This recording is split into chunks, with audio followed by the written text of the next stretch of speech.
The ancient linen, once thought to be just a relic, has now become the center of a chilling discovery. When scientists fed high-resolution images of the Shroud of Turin into an advanced AI system, they expected clearer details, not what came next. The algorithms began detecting patterns that no one had ever noticed before, something buried deep within the fibers themselves. And when the final image appeared on screen, the room fell silent. What the AI revealed was something no one was prepared to see. The cloth that defied time.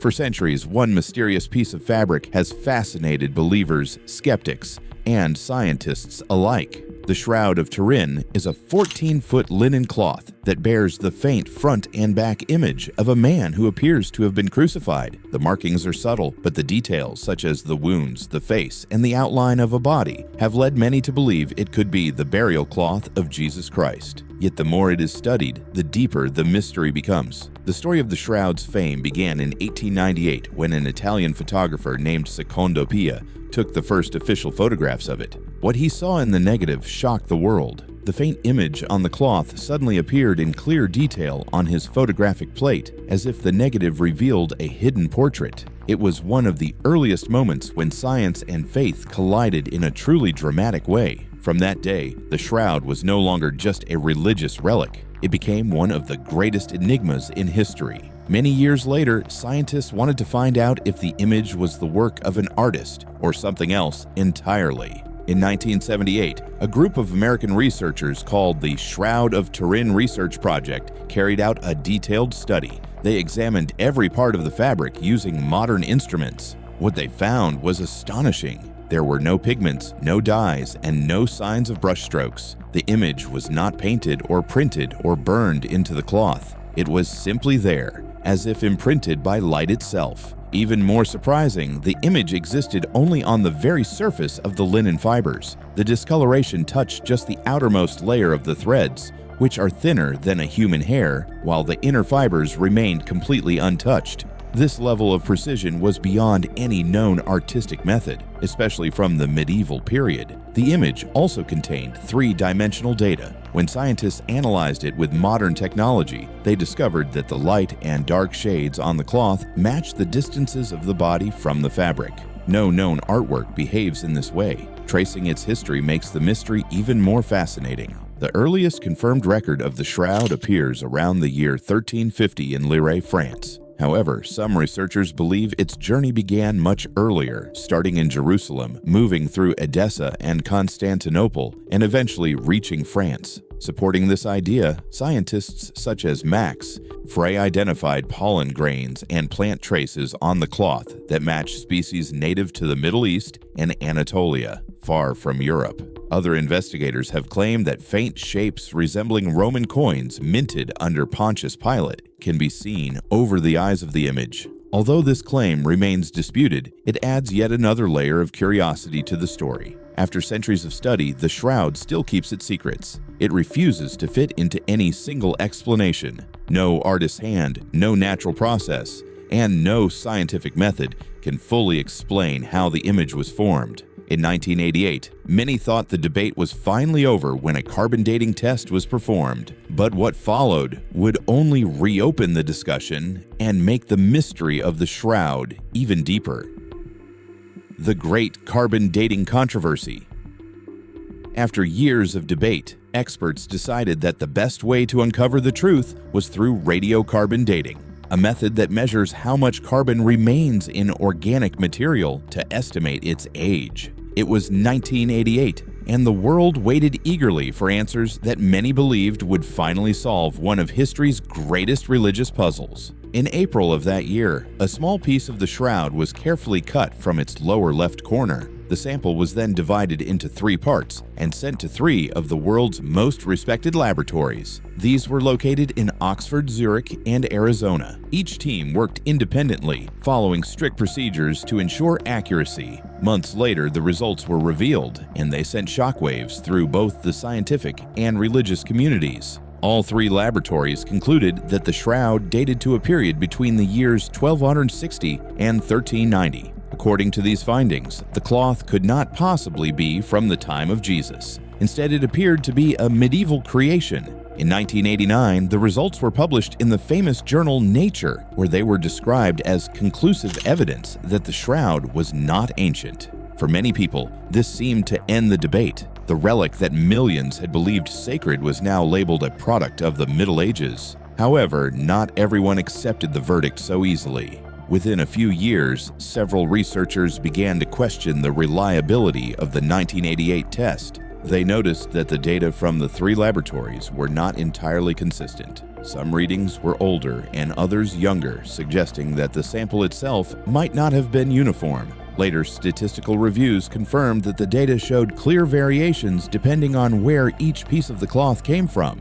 This finding indicated that the corner used for testing could have been different in composition from the rest of the shroud. Textile experts then pointed out that the chosen section was known as the rays, or radiocarbon area, a part that may have been repaired in the past. Raymond Rogers, a respected chemist, studied fibers taken from that same region and found traces of cotton and dye that did not appear anywhere else on the cloth. He believed the area had undergone a medieval repair, where new threads were woven into the old linen to fix damage. If this were true, the sample tested in 1988 contained newer material that would have skewed the results toward a younger age. The controversy deepened when the raw data from the original tests were finally released decades later. Upon re-examination, scientists found greater variability in the results than had been reported. This discovery raised serious doubts about the claim that the 1988 test was definitive. Other researchers suggested that the shroud's carbon content could have been altered by centuries of exposure to smoke, moisture, handling, and even microbial activity. Such contamination would have affected the carbon levels and made the cloth appear much younger than it truly was. As a result, many scholars now call for a new and more careful round of testing, using multiple samples from different parts of the shroud. And just as doubt raised, a new line of research appeared, one that sought to understand the shroud not by its age, but by the hidden secrets within its very fabric. When technology entered the tomb. As science continued to search for answers about the Shroud of Turin, a new era began. The mystery that had once been explored through microscopes and carbon tests was now being examined through digital eyes. Modern technology stepped in where traditional tools had reached their limits. In the late 20th and early 21st centuries, researchers began using advanced imaging methods such as ultraviolet, infrared, X-ray, multispectral photography, and high-resolution digital scans. These techniques revealed details that the human eye could never see, bringing the centuries-old cloth into the modern age of science. Among the most valuable of these modern efforts were the photographs taken in 2002 by Italian photographer Giuseppe Enri Durante. These images became one of the most detailed and accurate photo sets ever made of the shroud. Every fiber, stain, and fold was captured with stunning clarity, allowing experts across the world to study the fabric without needing to be physically near it. These high-resolution images became the foundation for many of the digital and scientific studies that followed. One of the most interesting studies came from Brazilian designer Cicero Moraes. Using three-dimensional modeling software, Moraes attempted to recreate how the shroud might have covered a human body. He wanted to see if the image on the linen matched what would happen when cloth naturally drapes over a real person. His findings were surprising. When a fabric is placed over a body, it stretches and distorts, especially around curves and edges. However, the image on the shroud showed almost no such distortion. The proportions were remarkably consistent, almost as if the figure had been printed on a flat surface rather than wrapped around a body. Moraes compared the word image alignment with both a human form and a shallow relief sculpture. His study showed that the shroud's image matched a low-relief surface more closely than it did a real three-dimensional body. This led to a bold idea. Perhaps the image had not formed through direct physical contact, as many had long believed, but through some other process that behaved more like an imprint or a burst of energy. The study did not provide a final answer, but it opened an entirely new path of investigation.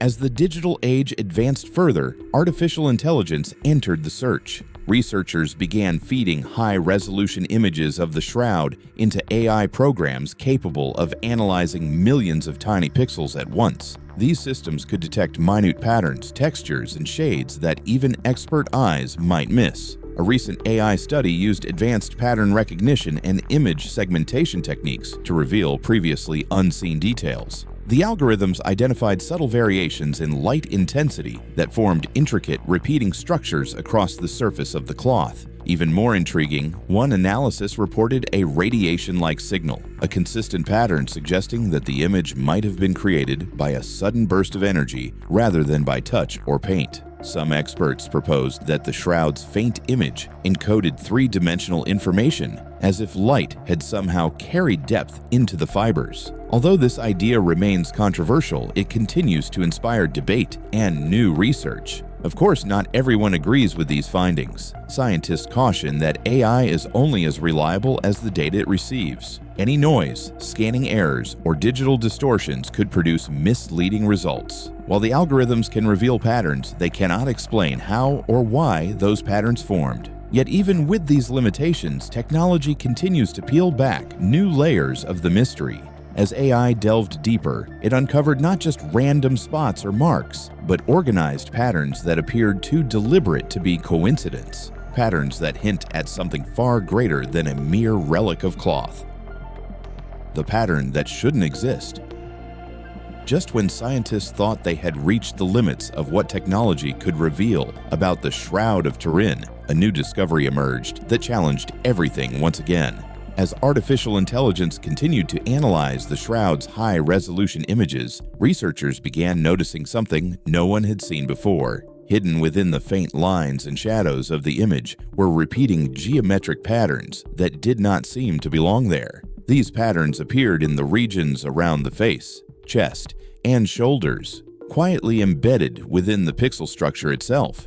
They were not visible to the naked eye, but AI detected them with surprising clarity and consistency across every scan and photograph. At first, the researchers suspected that these patterns might be caused by the weave of the linen fabric or by folds in the cloth.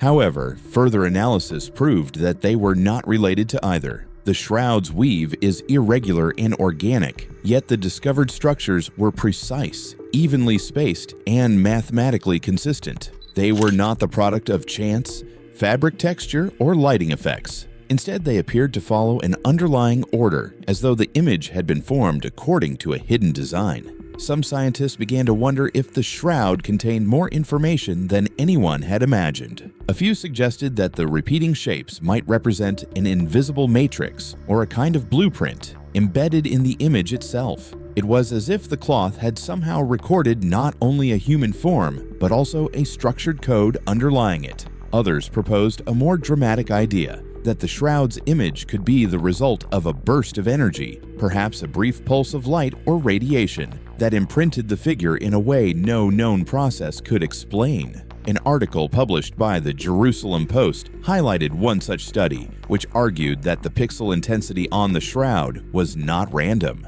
The data, when analyzed, appeared to encode three-dimensional information best explained by an energetic burst. According to this theory, whatever caused the image may have acted like a controlled release of energy that interacted with the linen at a microscopic level, producing patterns similar to those formed by light interference or wave activity. If true, this discovery challenges every traditional explanation. No painting technique, scorching method, or contact imprint process can produce such perfectly regular and repeating substructures. Even the most skilled artist could not have created patterns that remain consistent under microscopic and digital analysis. The uniformity of the signal across multiple scans also rules out the idea of natural aging or random chemical reactions. For believers, this discovery feels almost symbolic, as if the shroud holds a kind of divine fingerprint, an organized framework that science has yet to decode. For skeptics, it presents an unsolved puzzle, one that demands new theories grounded in physics rather than faith. Could the shroud's image be a record of a non-linear energetic event, such as plasma discharge or radiation, Or could it represent something even more mysterious, a structured imprint of energy that behaves more like a signal than a simple image? Some scientists have described it as a framework without a builder, an organized blueprint that exists without an identifiable creator. This phrase captures the sense of wonder that now surrounds the Shroud study. It seems to follow an order that no random process could reproduce, yet no one can explain how that order came to be. As technology peeled back these new layers of structure, the scientific community faced a haunting question. If the Shroud truly carries a hidden pattern unlike anything found in art or nature, then what exactly created it? And if this cloth is unique in the world, could it belong to a class of phenomena that science has never before encountered? Echoes in the scientific world. The discovery of strange repeating patterns on the Shroud of Turin sent ripples through the global scientific community. Imaging experts, physicists, cryptographers, and archaeologists all reacted with a mix of fascination and doubt. Some were thrilled by the possibility that a deeper layer of meaning had been found in the ancient fabric, while others remained cautious, reminding everyone that extraordinary claims require extraordinary proof. The Shroud, once considered a simple relic or forgery, had once again become the center of one of the most debated mysteries in science and faith. In laboratories around the world, researchers began revisiting old data with fresh curiosity. They wanted to know whether the newly discovered structures were truly real or the result of modern imaging tools reading too much into noise and texture. Several scientists re-examined the original photographs, microscope images, and fiber samples from earlier decades, hoping to find clues that might confirm or disprove the digital findings. As questions grew louder, one notable institution stayed quiet: the Vatican. While the Church officially protects and preserves the Shroud, it avoided making any new pronouncement, choosing instead to allow the debate to remain in the hands of scientists and scholars. Among the many theories that emerged, one stood out as both controversial and captivating. Some physicists proposed that the image on the Shroud might not be a product of altered material at all, but rather the trace of a signal, an impression left by an intense burst of energy. According to this idea, the image could represent the result of radiation or light interacting with the linen at a microscopic level, leaving behind a shadow of energy rather than pigment or burn marks. Others went even further. They suggested that such an energetic event could have been linked to the moment of resurrection itself. A burst of ultraviolet or even more exotic radiation might have imprinted the image on the cloth at the instant of transformation. Though this explanation remains highly speculative, it aligns with the observation that the image carries three-dimensional information, something that would be consistent with a light-based event rather than physical contact. Another theory that gained attention involved plasma and neutron activity. Some scientists speculated that a strong burst of neutrons or ionizing radiation could have changed the atomic composition of the linen fibers, even affecting their carbon-14 content. This might explain why the 1988 carbon dating test gave a younger age than expected. If true, the energy that created the image could have also altered the results of the very test meant to date it. What makes the Shroud so enduring is that each discovery seems to raise more questions than answers. Every new layer revealed by technology forces scientists and historians to rethink what they know about matter, energy, and faith itself. And as researchers continue to explore its mysteries, a new question now echoes through the halls of science. If such an image truly exists, could there be others like it somewhere in the world? Forgotten relics or hidden artifacts that hold the same encoded secrets, waiting to be uncovered? Searching for the unseen. After the excitement surrounding the new scientific findings, researchers turned their attention outward. If the Shroud of Turin was truly unlike anything else, then surely somewhere in the world there must be other relics with similar features waiting to be discovered. Scholars began examining ancient burial cloths, relics, and preserved linens stored in museums and monasteries, hoping to find even the faintest resemblance. Some of these fabrics bore stains, folds, and discolorations that hinted at age and ritual use, yet none of them came close to the complexity or precision seen in the Shroud. What made the shroud unique was not only its mysterious image, but also the way that image behaved under scientific analysis. Other ancient cloths revealed ordinary aging patterns, fading, moisture damage, and natural discoloration, while the shroud seemed to hold an intentional structure. Its faint, negative image, which only became clear when photographed, carried intricate depth information that allowed researchers to recreate a three-dimensional face and body outline. No other fabric in history has ever produced a similar effect, even when scanned under the same conditions or processed with modern imaging tools. Comparative textile studies deepen the mystery further. Specialists in ancient weaving noticed that the shroud's linen displayed a complex herringbone pattern, tightly woven and unusually consistent for its supposed age. In contrast, other burial cloths from the same periods showed looser, less uniform weaves. The fibers of the shroud also appeared to have aged differently, their outer layers showing subtle chemical changes not found in comparable fabrics. Some scientists proposed that these differences were due to an unknown interaction between light, heat, or radiation and the linen itself, but no one could reproduce it in the laboratory. The imaging comparisons were just as revealing. Even with modern technology, no other cloth has ever shown a clear human figure encoded at such precision and depth. The more scientists examined the shroud, the more it refused to fit into any known category. It was not a painting, since no pigments penetrated the fibers. It was not a photograph, since it predated photography by over 1,000 years. And it was not simply a natural stain, because the symmetry and alignment of its image defied random formation. The shroud stood apart, a relic that seemed to exist somewhere between art, physics, and the unexplained. For researchers, this uniqueness created both fascination and frustration. If the shroud could not be compared to anything else, it meant that its origin might represent a singular event, something that happened once in all of human history and could never be reproduced. Scientists who attempted to recreate the image using heat, light, chemicals, and even controlled bursts of radiation all failed to capture its delicate balance of detail and depth. Each experiment produced either too much damage or too little definition. The shroud seemed to obey rules that modern science did not fully understand. In the end, the relic has become more than an artifact. It is a meeting point where faith, science, art, and mystery collide. Some view it as evidence of divine intervention, while others see it as an unsolved problem that challenges the limits of physics and human understanding. Yet, as the research continues, one haunting question refuses to fade. Are we truly meant to solve the shroud's mystery, or is the mystery itself the message it was always meant to deliver? Share your thoughts on it in the comments.